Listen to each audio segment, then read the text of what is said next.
nivel de osteoarticular. En primer lugar, vamos a hablar sobre la osteomielitis. Osteomielitis, ustedes saben que es una infección a nivel del hueso. Es una enfermedad muy antigua que ya fue descrita, fíjense, antes de Cristo por Hipócrates. Y Neratón introdujo el término de osteomielitis en 1844.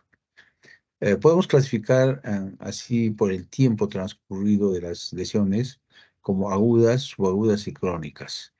Generalmente se dice que 2 semanas, si tiene menos de 2 semanas de evolución, es una osteomielitis aguda.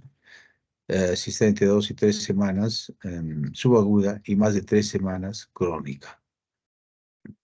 Estas osteomielitis pueden ser también desde el centro del hueso, es decir, medulares, pueden ser superficiales, pueden ser localizadas o difusas. No hay una clasificación que sea universal, pero para guiarnos, sobre todo en la parte anatómica, generalmente lo que decimos es una osteomielitis, una infección, en qué hueso hay que determinar. La más frecuente y la más peligrosa y que tenemos que tener mucho cuidado es la osteomielitis hematógena aguda. Ya dijimos que aguda es cuando tiene menos de 2 semanas. Es una infección bacteriana pues piógena, la osteomielitis hematógena aguda, localizada en los huesos a partir de un área previamente infectada. Es decir, generalmente hay una infección a nivel en cualquier parte del cuerpo. Puede ser un impétigo en la piel, una faringitis, una otitis, una infección urinaria, la cual pasa por medio de la vía sanguínea y llega hasta un determinado hueso, y ahí es donde produce la infección. Es frecuente en los niños desde 2 hasta los 8 años y a veces hasta los 12 años, y generalmente afectan la metáfisis de los huesos largos porque es una zona bastante irrigada en los niños. En los menores de 2 años, en niños muy pequeños, puede atravesar la placa de crecimiento y llegar hasta la articulación adyacente y producir una lesión completa de la fisis de crecimiento. Y ustedes se imaginarán que si se produce una lesión de la fisis de crecimiento, ese hueso ya no va a crecer y causa grave lesión del crecimiento de esa extremidad. El germen más frecuente es el Staphylococcus aureus. Entonces se presenta la osteomielitis aguda hematógena de inicio abrupto en los niños, da una toxicidad sistémica en la mitad de casos, se presenta más frecuentemente en la tibia fémur alrededor de la rodilla, es lo más frecuente. Y lo que da generalmente es dolor, incapacidad funcional, signos flebósicos, y al tomar los exámenes auxiliares nos va a dar positivos los signos, los exámenes que nos van a marcar el proceso inflamatorio. En cuanto al agente etiológico más frecuente, decíamos que es el estafilococo en todas las edades, pero en los neonatos puede haber también gram negativos y el estreptococo.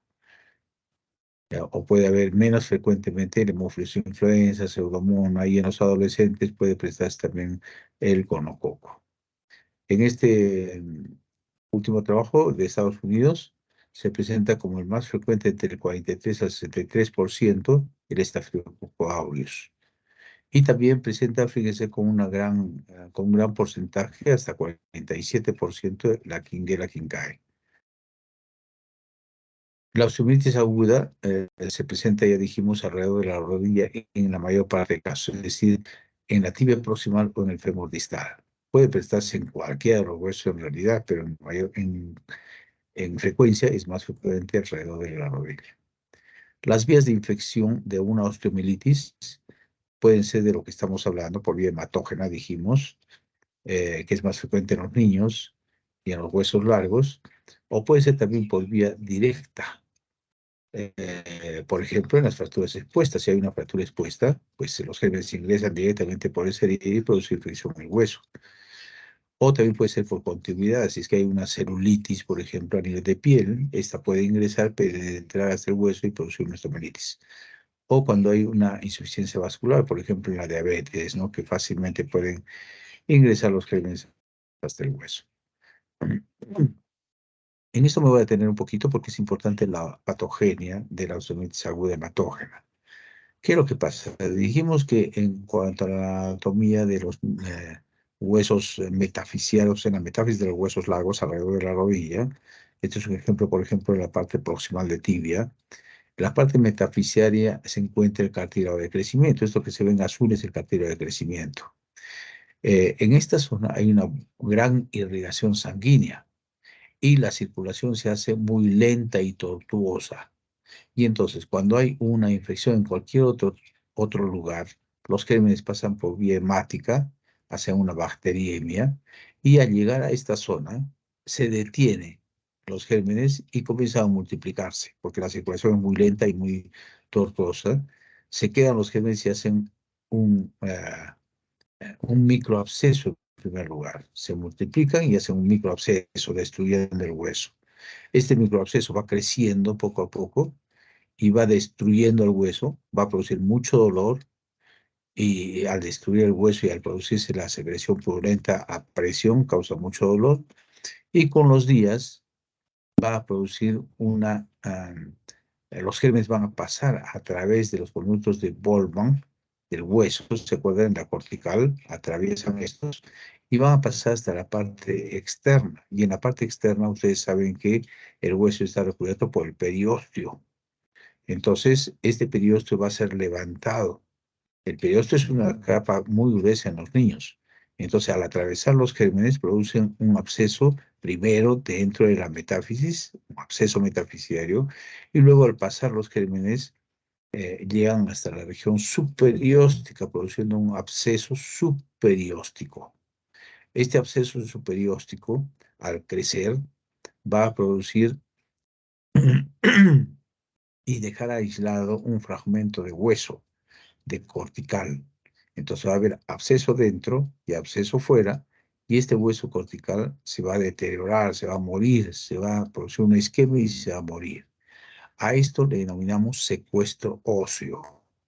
O sea, ¿qué es un secuestro óseo? Es un fragmento de hueso que está avascular, muerto, necrosado. Eso es un secuestro óseo. Y si es que el problema sigue avanzando, ¿qué va a suceder?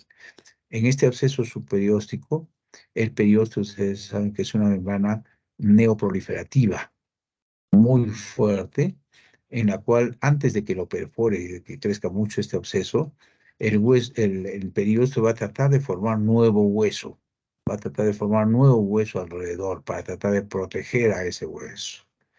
A este nuevo hueso que se forma a este nivel se le denomina involucro.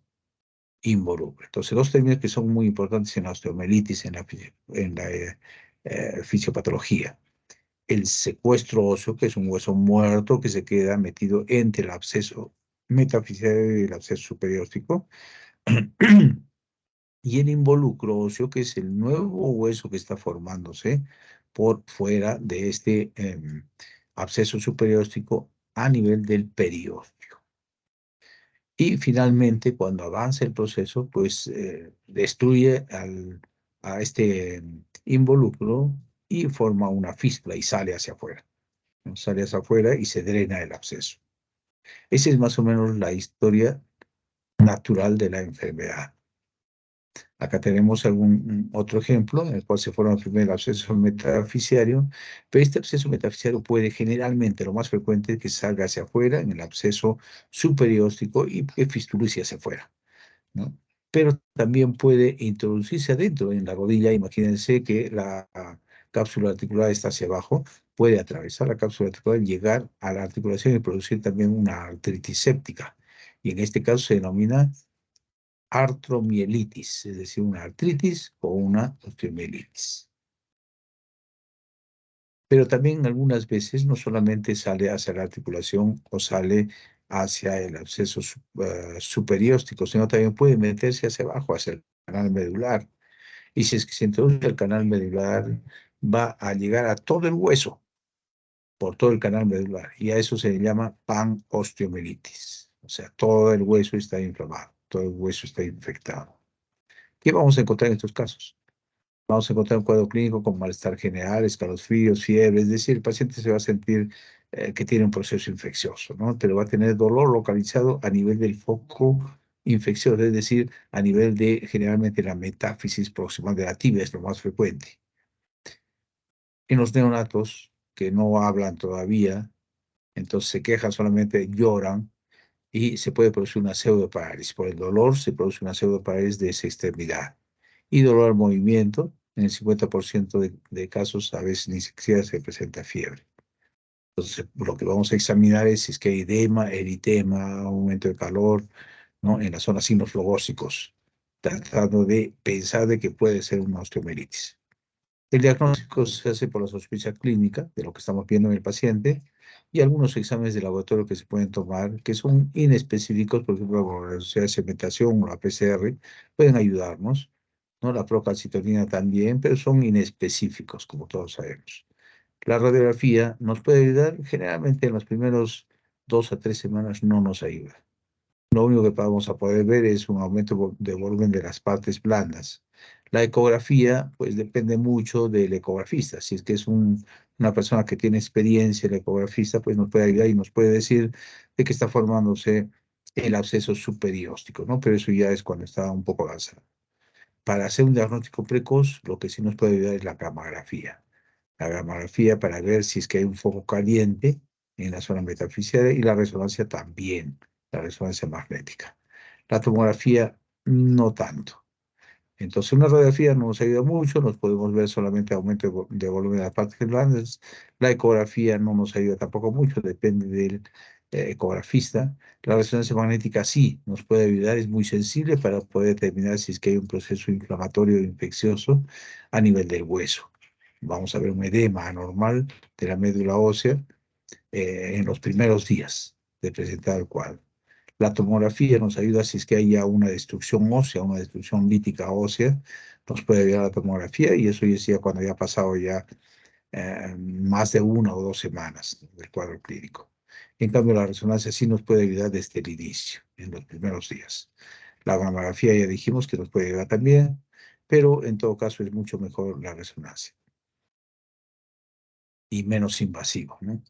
Eh, pero lo que tenemos que hacer es un diagnóstico microbiológico, es decir, si sospechamos de una infección ósea, pues tenemos que hacer un cultivo. Y si es que tenemos fístula, pues ya es evidente, ¿no? Pero si no, en todo caso, podemos hacer una punción del hueso, una perforación y extraer el líquido para mandar a cultivo. Y buscar un gran cultivo y antibiograma para saber qué tipo de germen es y qué tipo de antibiótico usar. Cuando evoluciona naturalmente, pues ya dijimos que si es que no recibe ningún tratamiento, pues va a fistulizar y va a salir secreción. En esos casos ya se convierte en una osteomielitis crónica.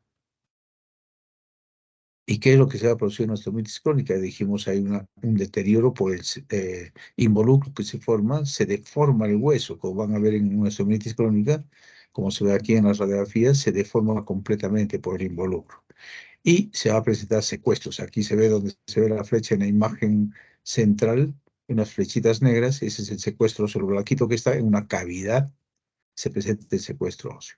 El involucro ya dijimos que es el nuevo hueso que se forma y que deforma el hueso con el tiempo. Hay algunas formas especiales, como es el absceso de Brody, que ya se forma localizadamente, atribuida a microorganismos de baja virulencia, ¿no? Que van deteriorando y produciendo osteólisis a nivel de la metáfisis, pero muy marcada, muy delimitada y en largo plazo. A eso se denomina absceso de Brody, que nos puede hacer confundir, como ven ustedes en la imagen, muy redondeada la imagen, en la cual nos puede hacer confundir con una tumoración. También hay la otra forma que es la osteomielitis esclerosante de Garrey, en la cual es de más baja virulencia el germen y difusa, que lo que ocasiona es una condensación ósea, es decir, el hueso trata de defenderse y produce una mayor condensación del hueso, una esclerosis ósea, ¿no? A nivel del proceso infeccioso. El tratamiento de la osteomielitis aguda, de inicio, antibiótico terapia empírica, hasta conocer el tipo de germen de acuerdo al examen de cultivo y antibiograma. Y cuando tengamos el cultivo y antibiograma, pues lo que tenemos que hacer es dar un antibiótico que sea más específico de acuerdo al tipo de germen que está presentando. Si es que es una osteomielitis aguda en los niños, para nosotros es una emergencia. Es una emergencia porque esto puede convertirse en un cuadro crónico. Y el cuadro crónico es muy difícil, si no imposible, de hacer un tratamiento curativo. Entonces, lo que hay que hacer en la osteomielitis aguda, cuando está en los primeros días, en este niño que tiene dolor a nivel de la metáfisis de tira proximal o del fémur distal, y que tiene signos logósicos y muy dolorosos, inmediatamente para nosotros es una urgencia y debemos hacer el tratamiento quirúrgico, entrar, hacer una pequeña ventana y hacer un curetaje de la zona donde está produciéndose el absceso metafisiario. Haciendo solamente un curetaje y un lavado de la zona, podemos llegar a curar el cuadro. Y si no hacemos esto, pues va a seguir evolucionando y va a llegar a ser una osteomielitis crónica. En el caso que se presente ya como osteomielitis crónica, lo que tenemos que hacer es tomar muestra de cultivo para saber qué tipo de germen es el que está presentándose y hacer un antibiograma para poder dar los antibióticos más específicos. Si es que presenta presencia de necrosis ósea o hay infección dentro del hueso en una amplia zona, entonces lo que tenemos que hacer es retirar esos secuestros óseos y hacer un curetaje óseo. El tratamiento con los antibióticos depende del tipo de germen y depende del antibiograma, decíamos, pero lo más frecuente, como mencionábamos, es el Staphylococcus aureus. Entonces lo que hay que dar es antibióticos de acuerdo a el tipo de germen, ¿no? Entonces, alternativamente, si es que es, por ejemplo, un estafilococo meticilino resistente, pues podemos dar clindamicina o vancomicina. En cuanto a la artritis séptica, que es muy parecido, aquí tenemos una artritis séptica de la rodilla, es una infección de una de cualquier articulación. Lo más frecuente es que se presente en artritis séptica a nivel de la cadera y de la rodilla, en los niños sobre todo. Se puede prestar también por una diseminación hematógena, igual que en la osteomielitis. Diseminación hematógena puede ser por inoculación directa, y esto es frecuente en las personas adultas y sobre todo en diabéticos o en los que presentan artritis reumática. El hacer, por ejemplo, infiltraciones en las articulaciones con corticoides en un paciente que está bien venida menos sus defensas, pues fácilmente al ingresar unos cuantos genes pueden producir una infección interarticular, es decir, una artritis séptica. O puede haber una extensión de una infección contigua, como dijimos ya, de una osteomielitis, por ejemplo. El germen lo que va a ocasionar es una respuesta secuencial en el líquido sinovial. Van a haber receptores con una cascada inflamatoria, presencia obviamente de leucocitos con metaloproteasas que van a ocasionar, esto es lo importante, un daño articular. Es decir, van a producir un daño a nivel del cartílago articular que va a ser ineludible y que va a ser imparable hasta causar un deterioro completo del cartílago articular. Entonces, si es que no se hace un tratamiento adecuado, en 5 a 7 días se hace irreversible el cuadro infeccioso y el deterioro del cartílago articular de esa articulación. Es más frecuente en la rodilla el 50%, fíjense, en la cadera el 25% y en el resto de articulaciones en menor frecuencia. En cuanto al diagnóstico, tenemos que hacer una buena anamnesis, buen examen físico, hay que ver si tiene antecedentes de artropatías crónicas, lupus, artritis reumática, qué medicamentos está ingiriendo, está tomando el paciente, si es que ha recibido infiltración con corticoides, si es que ha habido algún traumatismo, o lo que se ve frecuentemente en nuestro medio en personas de edad adulta, y cuando sufren, hemos visto varios casos, que sufre un esguince el paciente porque tiene una caída, una torcedura, del tobillo, sufre un esguince y se van al huesero o si no ellos se ponen emplastos de hierbas, es decir, una serie de cosas que irritan la piel. Esto va a ocasionar una celulitis que por contigüidad va a llegar al hueso o a la articulación y va a producir osteomielitis o artritis séptica. Vamos a encontrar los glóbulos blancos aumentados con una desviación izquierda. Eh, en las articulaciones siempre debemos hacer, si es que está a la mano, una punción articular. Si sospechamos de una artritis séptica, hacemos una punción, por ejemplo, en la rodilla es muy fácil hacer una punción articular extraer, y si es que extraemos sangre, pues no es una infección, pero si extraemos líquido o secreción purulenta, el diagnóstico está hecho. Esa secreción tenemos que enviar al laboratorio para gran cultivo de antibiograma para poder hacer el diagnóstico más preciso. Y lo que vamos a encontrar es, para confirmar el diagnóstico, leucocitos aumentados mayor de 50.000. El GRAM se va a encontrar gérmenes. Generalmente los más frecuentes son los cocos gram positivos, el estafilococo y el estreptococo, y hacerle cultivo. La radiografía no nos ayuda mucho en los primeros días, salvo cuando ya esté ya muy deteriorado y destruido la articulación. La gamografía sí nos puede ayudar, y lo que más nos ayuda es la resonancia magnética. En estos casos, la resonancia es un examen muy importante para poder hacer un diagnóstico precoz. El tratamiento, lo que vamos a hacer es drenaje articular cuando recién esté empezando el cuadro y no hay muchos signos flogósicos. Hacemos una punción y extraemos secreción purulenta. Podemos, por medio de artroscopía, hacer un lavado interarticular proficuo 1 o 2 veces, y con eso podríamos tener una cura, obviamente asociado a antibióticos, no vía parenteral. Pero cuando ya está muy avanzado el cuadro, lo que tenemos que hacer es un lavado con una incisión abierta, es decir, con una incisión quirúrgica, hacer una artrotomía, abrir y lavar, y lavar. Lo que se tiene que hacer es lavar lo más que se pueda. Y si es que no estamos contentos con una sola vez, podemos volver a entrar a las 24, 48 horas y hacer un nuevo lavado de la articulación, las veces que sean necesarias. La antibiótico terapia, dependiendo del tipo de germen, hacer un gran cultivo de antibiograma, y de acuerdo a eso es que se va a dar el tratamiento antibiótico. El tratamiento antibiótico, lo que hay que hacer generalmente en los pacientes con osteomielitis, no lo he mencionado, en la osteomielitis aguda y crónica, el tratamiento debe ser mínimo 6 semanas, 6 a 8 semanas. En la artritis séptica, también alrededor de 4 a 6 semanas deberá ser mínimo el tratamiento con antibióticos. Las secuelas que presentan en los niños, ya dijimos que es una destrucción del cartílago articular. Bueno, no solamente en los niños, en los adultos también. ¿Y esto a qué nos va a llevar? A una artrosis precoz. Se va a deteriorar el cartílago y nos va a llevar a una artrosis. El pronóstico, cuanto más joven y más demora el diagnóstico y tratamiento, pues empeora el pronóstico, porque va a causar un deterioro articular tremendo que nos va a conducir a una artrosis o a una anquilosis articular.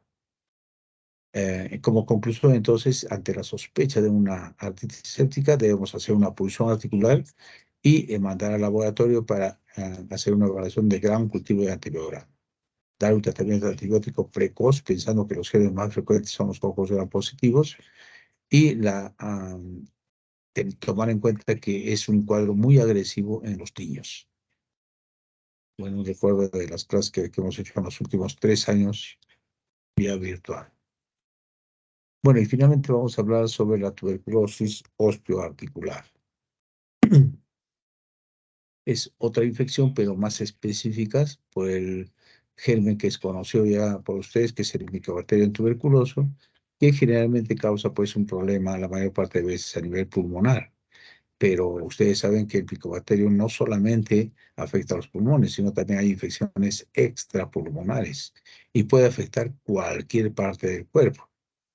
Uno de ellos es los huesos y las articulaciones. Koch describió o lo identificó al germen que producía esta infección. La incidencia a nivel mundial de la tuberculosis en general es de 40 por 100.000. Hay alrededor de 10 millones de casos nuevos cada año en el mundo. La tuberculosis pulmonar a nivel de los pulmones es 80-90%. La mayor parte de casos es a nivel pulmonar. El resto es a nivel extrapulmonar. Es decir, 10 a 20% de los casos de tuberculosis es extrapulmonar. Y de este 10 a 20%, el 20 a 35%, es decir, casi la cuarta parte, es tuberculosis osteoarticular. La tuberculosis osteoarticular, entonces, es la tercera locación más común de la tuberculosis extrapulmonar, luego de la pleural y la tuberculosis gangriosa. Hay que tomar en cuenta que en los adultos, bueno, decíamos siempre, ¿no?, que en los países desarrollados ya había desaparecido la tuberculosis, pero con el advenimiento del SIDA, la drogadicción y todas esas cosas que disminuyen las defensas del organismo, pues está volviendo a aparecer en estos países, sobre todo en este tipo de gente.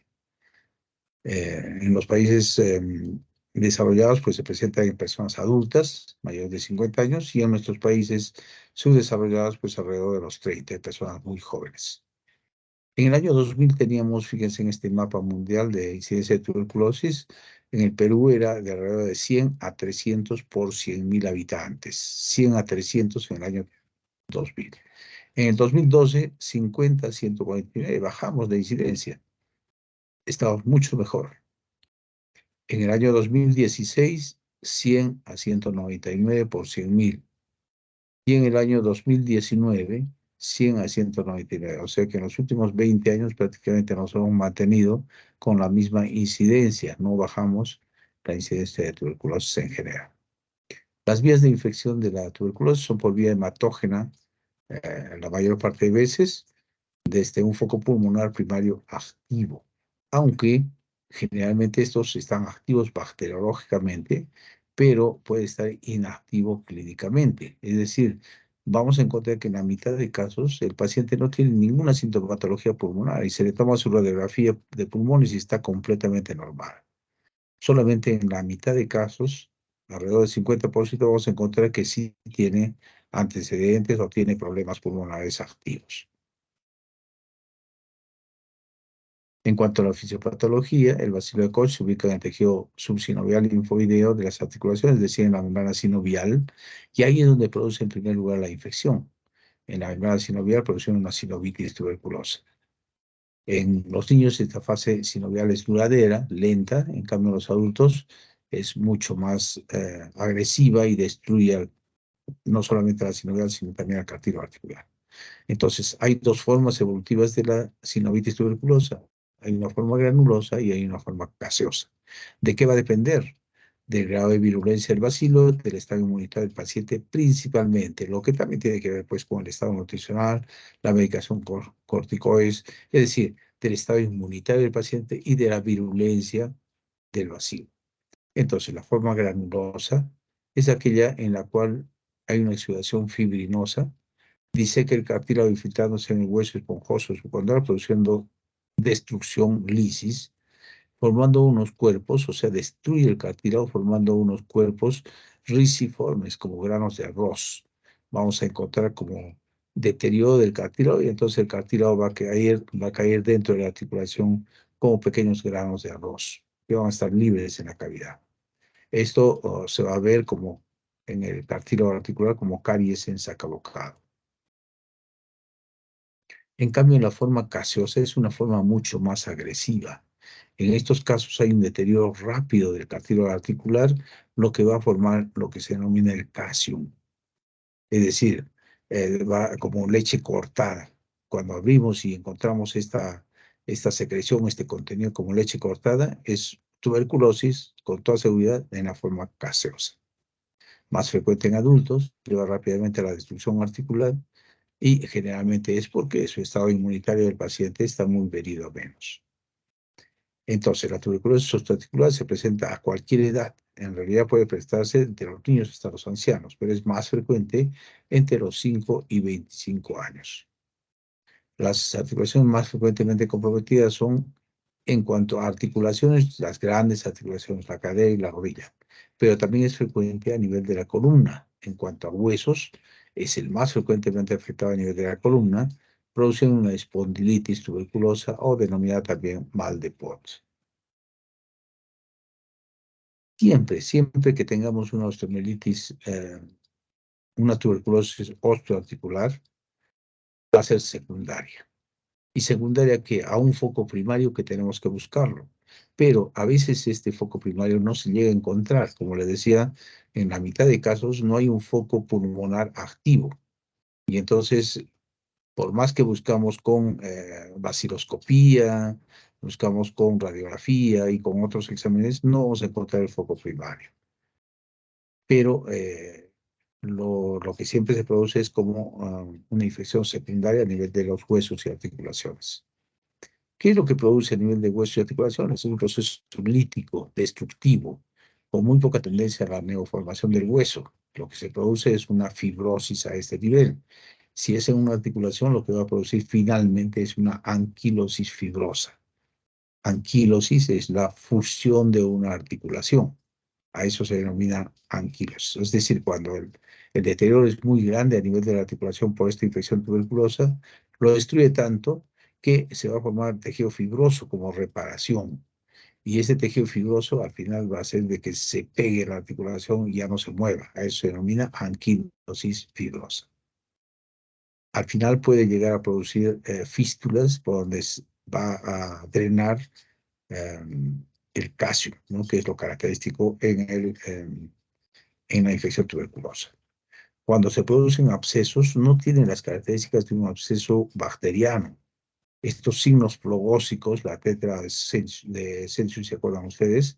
No se producen estas infecciones de tuberculosis y se produce un absceso frío, que es lo característico de estos casos.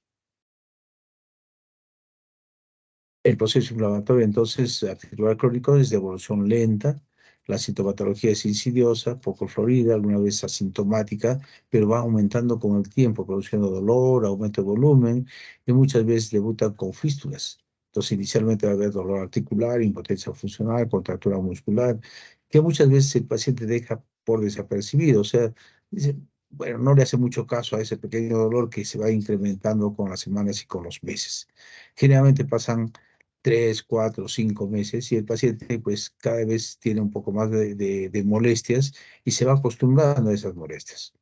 Entonces ya pasa a una segunda etapa donde hay más aumento de volumen, hay atrofia muscular, ya no puede movilizar normalmente esa articulación y hay posiciones viciosas. Entonces recién se da cuenta, acude a un centro asistencial, a otro, a un hospital, a otro hospital, y generalmente ya cuando el cuadro está bastante avanzado. Y lo vamos a presentar tardíamente, absceso frío, fístulas cutáneas, anquilosis que ya mencionábamos, acortamientos, parálisis, etc. ¿Qué exámenes auxiliares pedimos para determinar el diagnóstico? El hemograma nos va a dar linfocitosis, la velocidad de segmentación puede estar elevada, pero es inespecífico. El PPD también puede ser positivo, no siempre, pero a veces se encuentra positivo. El gamma interferón nos puede ayudar. La PCR, reacción en cadena de polimerasa, sí nos da un buen diagnóstico en 80-90%, pero en líquido o secreción que nosotros sospechemos que está infectado. Por ejemplo, si es en la rodilla, hacemos una punción y lo enviamos para hacer el PCR y sí nos va a encontrar, nos va a dar una buena sensibilidad para el diagnóstico de esta enfermedad. Eh, Hay que hacer un estudio de líquido sinovial, radiografía de tórax para descartar de que haya problema pulmonar también, y radiografías, obviamente, del segmento comprometido, de la rodilla, cadera, etcétera, de lo que esté comprometido. La biopsia nos da un 90% nada más de positividad. Fíjense que ninguno nos da un 100%. O sea, hay muchos casos en los cuales por la clínica nada más tenemos que empezar con el tratamiento, porque nos salen todos positivos en algunos casos. Entonces, la biopsia, lo que vamos a encontrar es un granuloma en el 90% de casos, y el cultivo para el bacilo de Koch solamente nos da una posibilidad del 80%. El cultivo, ustedes saben que demora, ¿no? Por lo menos unas 3 o 4 semanas, entonces no nos ayuda mucho. En cuanto a la radiología, se encuentra muy pocos signos, un aumento de la densidad de partes blandas, pinzamiento articular, osteopenia, que todos son inespecíficos. Pero lo que sí hay, fue descrito por Femister, una triada radiológica en estos casos, que generalmente se presenta. Es decir, si es en la articulación de la rodilla, por ejemplo, hay un pinzamiento articular, una osteoporosis yuxtaarticular, o sea, alrededor de la rodilla hay una osteoporosis, y hay erosiones marginales. Acá lo que podemos distinguir es esta osteoporosis en comparación con el lado sano, y además podemos ver un pinzamiento articular, ¿no? Bastante marcado. No se ve muy bien lo que son las erosiones marginales. En este caso hay una gran destrucción, y ya cuando está muy avanzado, pues hay una gran destrucción, como en este caso de la cabeza del fémur. O puede haber destrucción, como acá en la muñeca, por ejemplo, una gran destrucción de todos los huesos del carpo. Y a nivel del astrágalo también está deteriorado, destruido parte del astrágalo. Eh, ¿Qué otros exámenes podemos tomar? La fistulografía. Si es que hay una fístula del absceso frío, pues hacemos una fistulografía y determinamos si es que viene de la articulación del hueso o de las partes blandas, para saber exactamente de dónde proviene ese absceso, esa secreción. La tomografía también nos puede ayudar y la resonancia también en muchos casos, sobre todo a nivel de la columna, cuando se presentan abscesos o infección de mal de Pot que comprime el canal medular, entonces la resonancia nos ayuda mucho en eso. El diagnóstico definitivo, pues, se basa en encontrar el germen. Y para encontrar el germen o el granuloma, pues tenemos que hacer una biopsia o hacer un cultivo.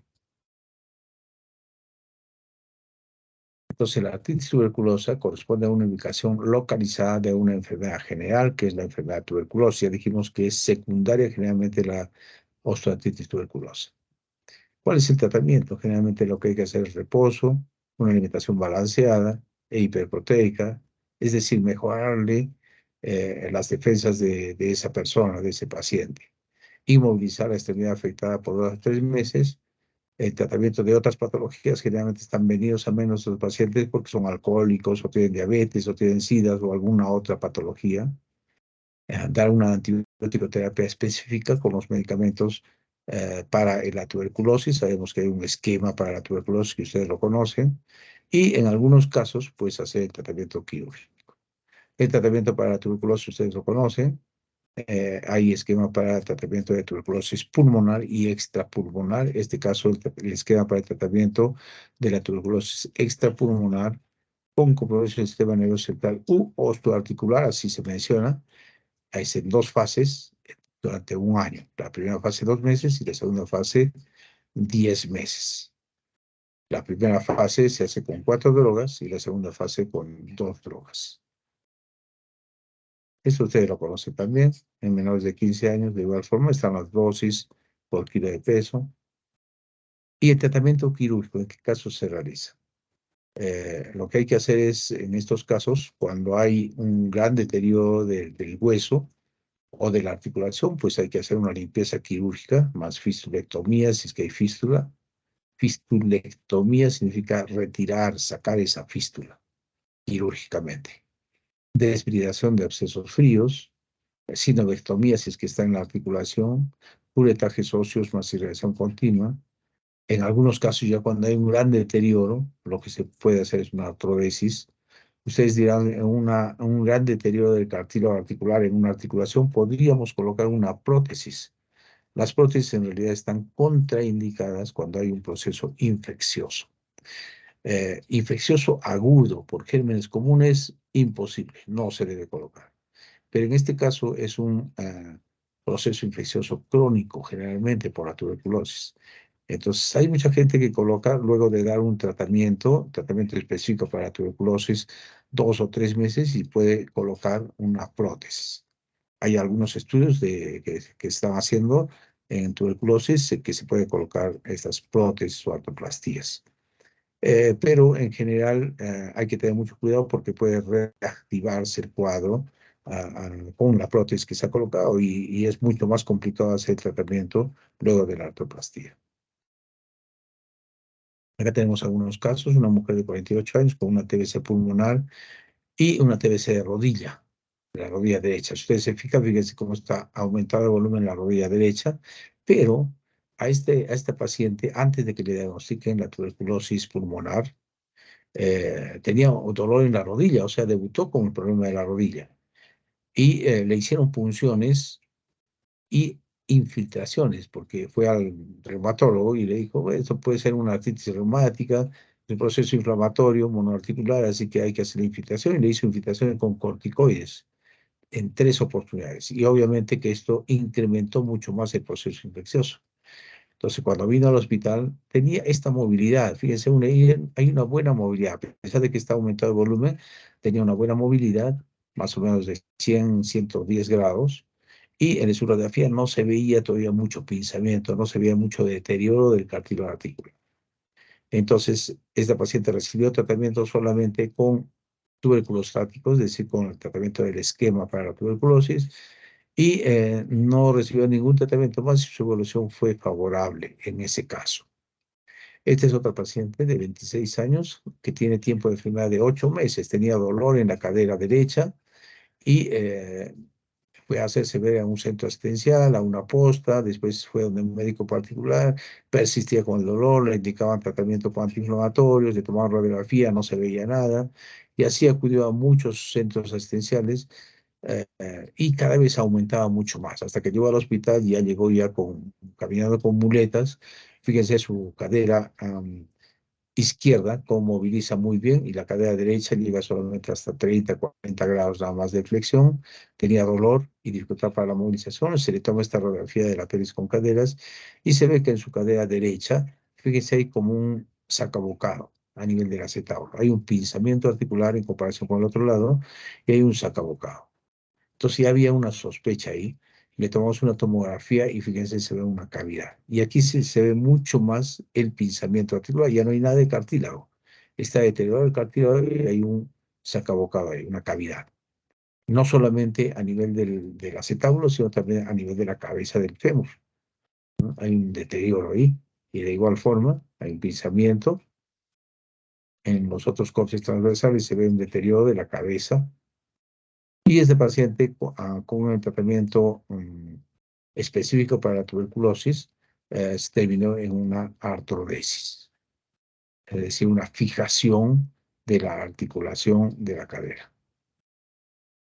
Esta es una paciente mujer de 29 años que tiene una tuberculosis de rodilla diagnosticada porque, fíjese, el gran aumento de volumen que presenta, tenía mucho dolor, varios meses de evolución. En la radiografía se ve, fíjese, este lado derecho y este lado izquierdo, donde se ve un gran pinzamiento articular. Acá se ve toda la actividad de Femister, ¿no?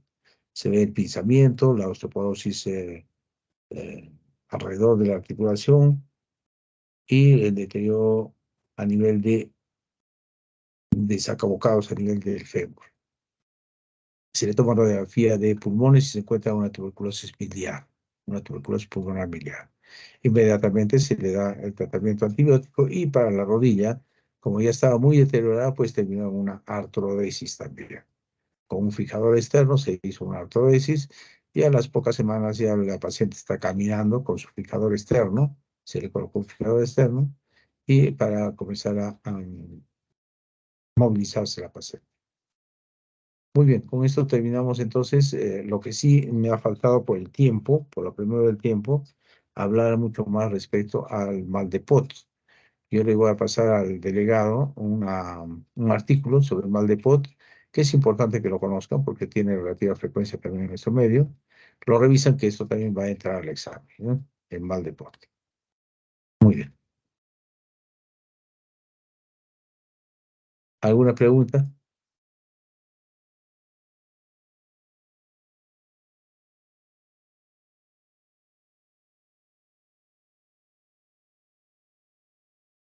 Diego, ¿alguna pregunta?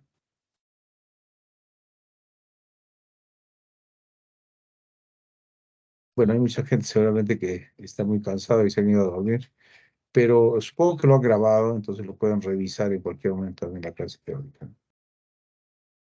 Diego, también ya te fuiste, creo. Muy bien, jóvenes. Entonces, nos vemos hasta la próxima clase.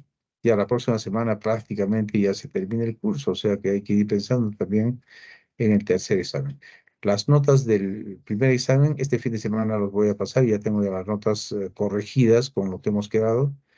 En el fin de semana se los paso para que ustedes vean cuánto sacaron en su primera evaluación. Y las de la segunda evaluación me van a entregar las notas en informática el día lunes, es decir, que en el transcurso de la próxima semana también pasamos la segunda nota. Muy bien, hasta la próxima clase entonces. Hasta luego, doctor. Hasta luego, doctor. Hasta luego, doctor.